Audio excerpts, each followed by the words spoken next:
Welcome to another edition of the It's Cavalier podcast. As always, it's your boy Mack, and today we're here to talk a little bit of Cavs Media Day coverage. So we saw just about everybody, everybody of relevance speak at the Cavs Media Day, with the exception of one Isaac Okoro, who had an excused absence from Cavs Media Day coverage. So like I said, we heard from Collin Sexton, we heard from Kobe Altman and JB Bickerstaff, we heard from Darius Garland, we heard from Kevin Love, we heard from Mifiando Kabengele, we heard from Lauri Markkanen. Let's just name a few. We heard from a few more guys, but this video today is about one Collin Sexton. And so to me, honestly, outside of Okoro, before I knew he was going to be excused, Sexton was the one guy that I was looking forward to the most from hearing from. And so, he gave us a lot. And so did Kobe Altman and JB Bickerstaff. And so we got so many quotes from this.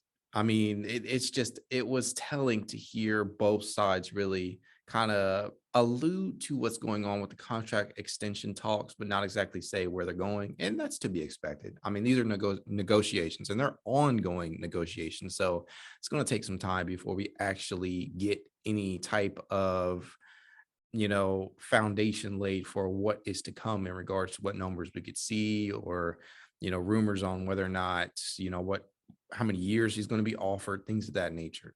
So with that being said, just listen to this from what Collin Sexton had to say from his media availability from the day. He said, in regards to being asked about his contract extension talks being somewhat of a distraction or weighing him down, this is what he had to say. I just play basketball. I come in every day ready to work. At the end of the day, everything is going to fall into its place. I just come in with a clear mindset. My teammates love me. I love being here. I'm here for the team. My team wants me here and I want to be here. So every day I come to work, I'm going to give my 110% for myself and for my organization and for my family.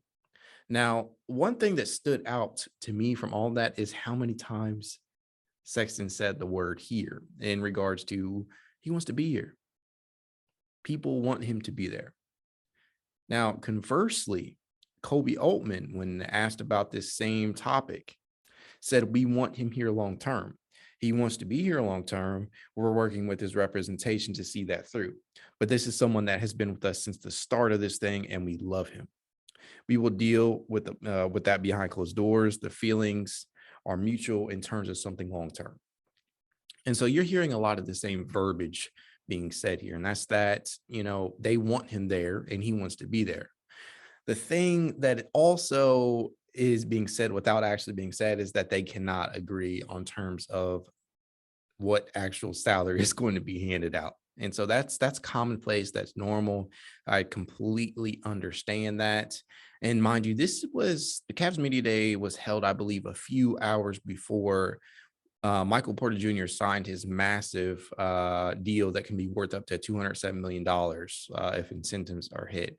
And keep in mind, Michael Porter Jr. was selected, I believe, 6 spots after Sexton. So they were in the same draft class. And he has now become, I think, the fourth player to sign his rookie max extension. So is Sexton going to be next? I mean, that's a question that seems to be on everybody's mind, and I'm sure, no doubt, it's on Sexton's mind as well. And so, while we don't exactly know what's going on behind closed doors in regards to what's actually being said in some of these meetings in regards to the contract, we can at least take solace in the fact that seeing a lot of these dominoes fall has to mean something good for Sexton. I mean, over the last few months, we've seen Luka Doncic sign a huge deal. We've seen Trae Young sign a deal. We've seen Shai Gilgeous-Alexander sign a big deal, and we also have seen Terry Rozier sign a decent sized deal, 97 mil, I believe.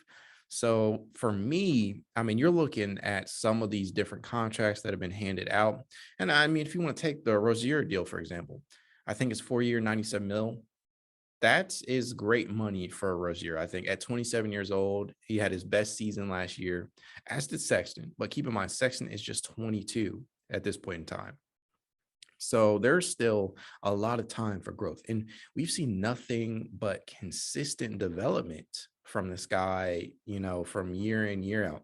You look at his year one stack, 16.7 points, 2.9 rebounds, 3 assists. And so, a lot of people got on him about the lack of playmaking. He shot 43% from the field, and he did shoot 40.2% from 3-point range.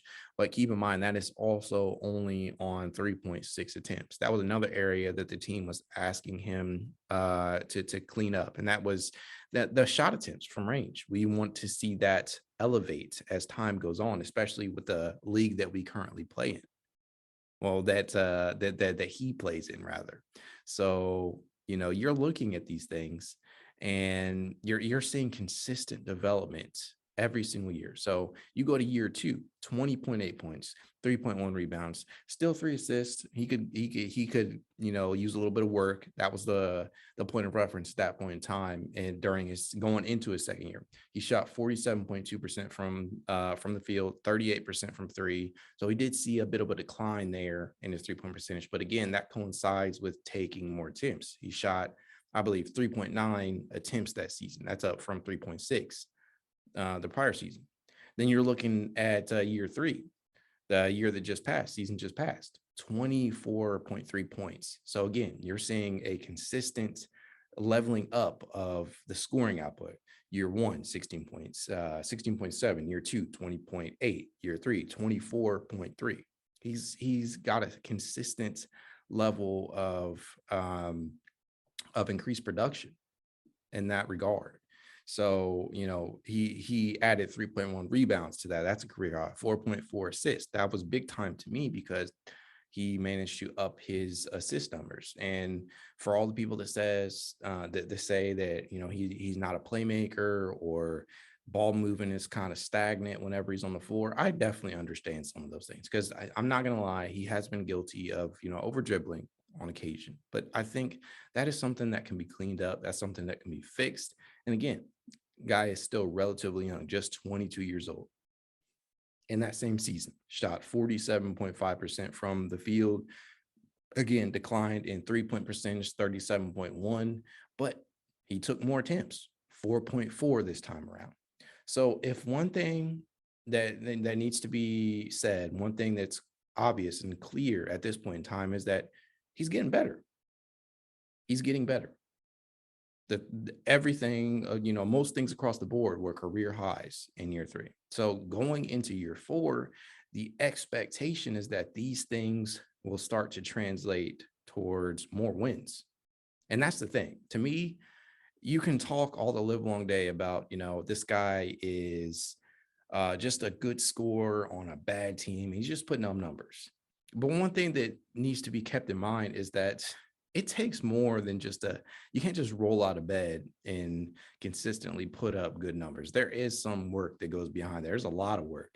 There's talent that goes behind that. The guy is a gifted scorer and he's improving in other areas on the court. People need to understand that. It takes more than just, it's just, this is the NBA. It is not that easy just to wake up and score 24.3 points in each game, night in and night out. It takes a lot to be able to do that. So while he has his warts, he is proven to be, somebody who's working on his craft, as opposed to, and I hate to keep saying this name, but Ben Simmons, who to me will end up being a Hall of Famer one day, but has shown no offensive growth in 4 years. Sexton, conversely, you see it. You see it both on the stat sheet and you see it on the court.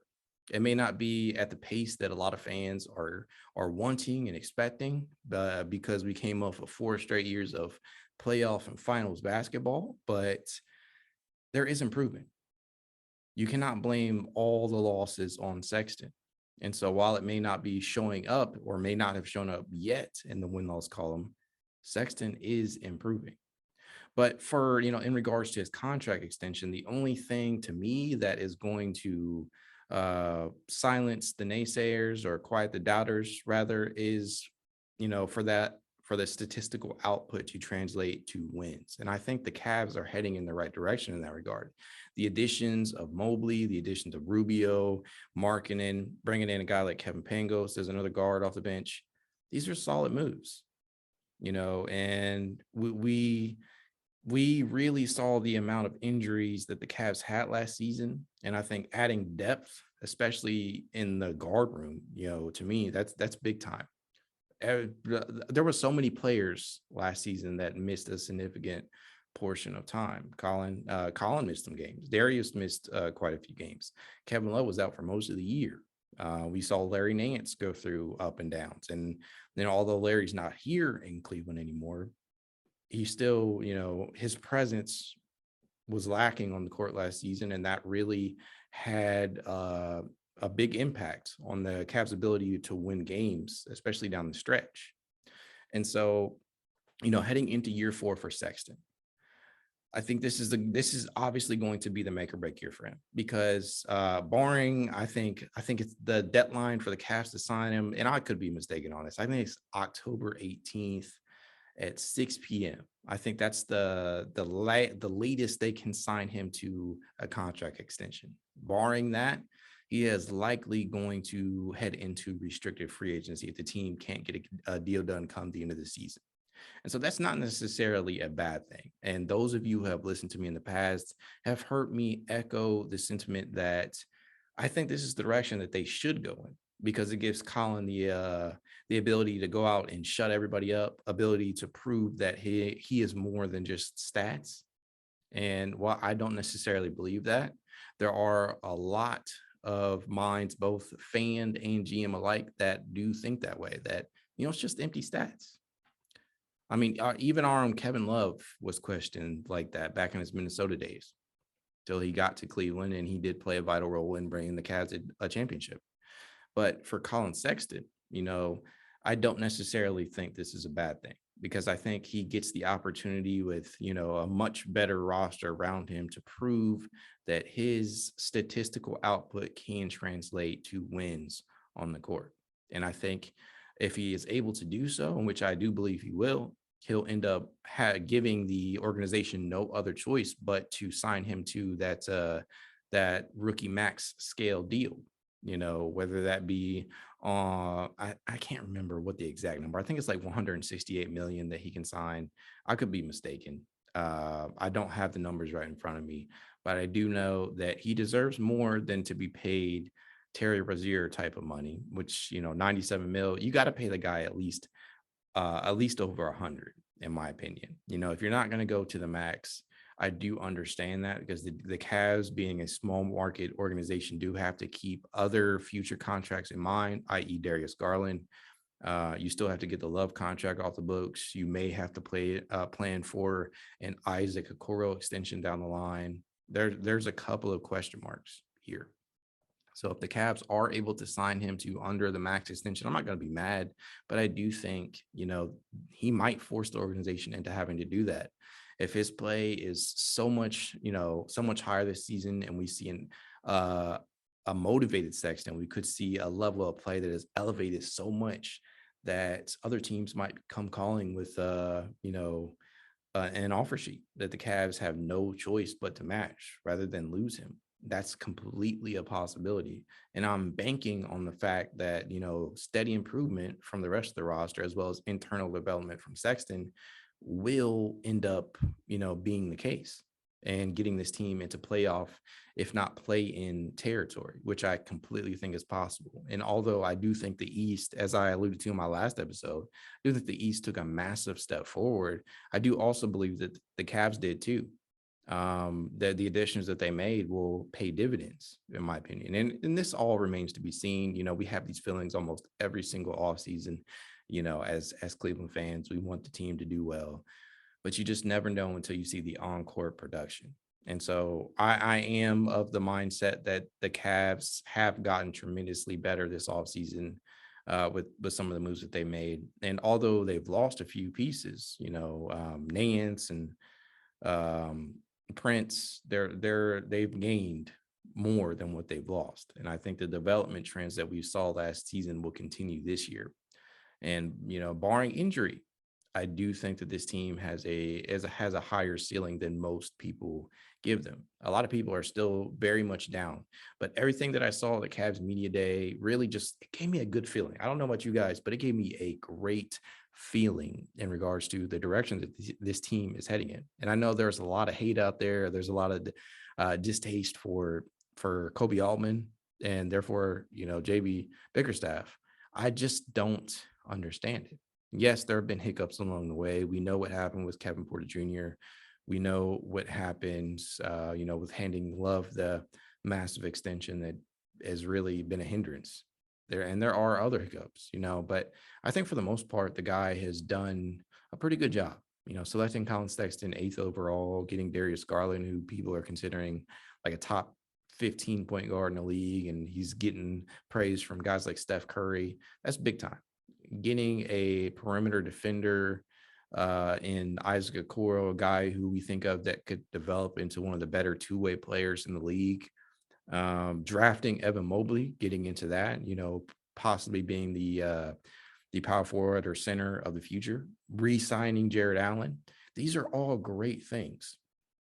So I really don't understand the mindset of wanting to get rid of the guy. I mean, you got to at least give him one more year to see if the fruits of his labor will pay off. It's just, to me, it's asinine to have the mindset just to get rid of him. Because I mean, even in Philadelphia, when they went through the trust the process era with Sam Hinkie, and he got all these pieces together and all these draft picks, and did they translate immediately? No, but it all started to come together. And although Ben Simmons could be on his way out, the team managed to re-enter relevancy within a quicker period of time than a lot of people would like to think. They didn't happen overnight, and no rebuild really does. And the same will be true for the Cavs. Playing in such a small market, being unable to attract key free agent pieces, you have to build through the draft. And so when you build through the draft, what do you have to do? You have to give that draft pick time to develop. You have to give each one of these guys time to develop, and you have to therefore give them time to gel. So I think that is what's going to happen this season. I have high hopes. I think the team can finish in play-in range, and I will consider the season successful if they get there. Even if they lose the playing game, I'll consider it a success if they make it.